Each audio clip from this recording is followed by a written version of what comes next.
নারীর সাথে কেউ যদি কথা বলে সেও চোখের জেনা করে। নারীকে যদি কেউ হাত দিয়ে ধরে স্পর্শ করে সে হাতের জেনা। কথা বললে জবানের জেনা, কানে শুনলে তার কথা ভিন নারীর আওয়াজ অথবা তার ভালোবাসার বিশ্রী কথাবার্তা, অবৈধ কথা, তো এটা কানের জেনা। তার সাথে পায়ে হেঁটে এগিয়ে গেলে পায়ের জেনা।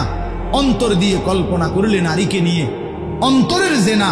আর লজ্জাস্থান দিয়ে জেনা করলে সেটাও জেনা। আল্লাহর কসম নবী বলছে সবটাই জেনা।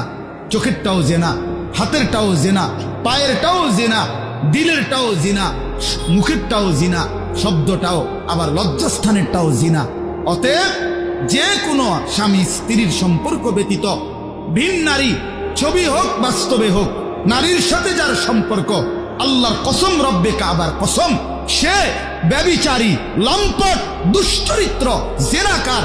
আর আল্লাহ বলছে আমি তোরে ডবল ডবল ইউদাআফ অর্থ ডবল রিডবল শাস্তি দেব কিয়ামতের দিন।